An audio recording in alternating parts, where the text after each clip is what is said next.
कृषि मंत्री नरेंद्र सिंह तोमर ने अपने एक इंटरव्यू में कहा है कि सरकार को 303 सीटें यूं ही नहीं मिली हैं। ये जीत सिर्फ सत्ता में रहने के लिए नहीं मिली है, बल्कि बदलाव करने के लिए मिली है। इसके लिए उन्होंने डीमोनेटाइजेशन और जीएसटी का हवाला दिया और कहा कि इसके पुरजोर विरोध के बावजूद 2019 के लोकसभा चुनाव में पार्टी को भारी जीत मिली।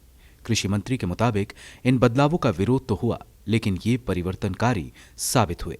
एक अंग्रेजी अखबार से नरेंद्र सिंह तोमर ने कहा कि नरेंद्र मोदी जी ने पहले कार्यकाल में भी बहुत रिफॉर्म किए। लोगों ने कहा नोटबंदी है, अब उल्टी गिनती शुरू, जीएसटी है तो उल्टी गिनती शुरू। दूसरे कार्यकाल में नरेंद्र मोदी जी को 287 के स्थान पर 303 सीट देकर जिताया। इसके मायने ये है कि नरेंद्र मोदी जी से देश चाहता है कि जो सुधार राजनीतिक स्वार्थ के चलते, दबाव प्रभाव के चलते, जो बदलाव देश में आज तक नहीं आ पाया, वोट बैंक की राजनीति के कारण, उससे ऊपर उठकर नरेंद्र मोदी काम करे। किसानों के साथ जारी गतिरोध को रोकने में अगले कदम के बारे में पूछे जाने पर तोमर ने कहा कि कुछ किसान नेताओं के साथ अनौपचारिक बातचीत चल रही थी। 9 दिसंबर को भेजे गए सरकार के प्रस्ताव पर किसानों की तरफ से जवाब का इंतजार किया जा रहा है। हालांकि कृषि मंत्री के इस बयान पर संयुक्त किसान मोर्चा के दर्शन पाल ने ईमेल के जरिए जवाब दिया है।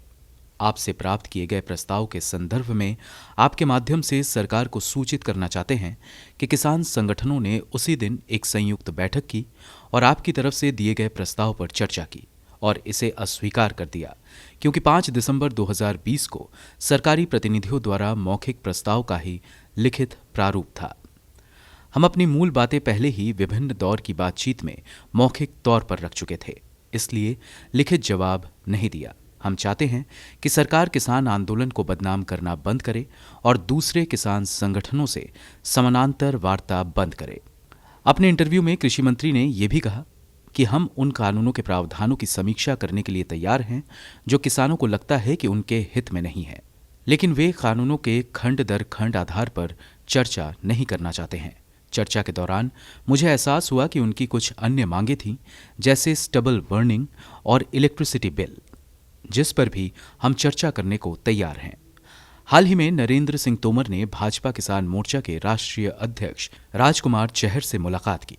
इसके अलावा उन्होंने उत्तर प्रदेश किसान यूनियन के सदस्यों से मुलाकात की, जिन्होंने कानून को अपना समर्थन दिया। सरकार दावा कर रही है कि उन्हें कई किसान संगठनों का समर्थन मिला है, लिहाजा कानून को वापस लेने का सरकार का कोई इरादा फिलहाल नहीं है। उधर कड़ाके की ठंड में किसान दिल्ली की अलग अलग सीमाओं पर डटे हुए हैं। किसान संगठनों का दावा है कि ऐसे में अब तक 20 किसानों की मौत हो चुकी है।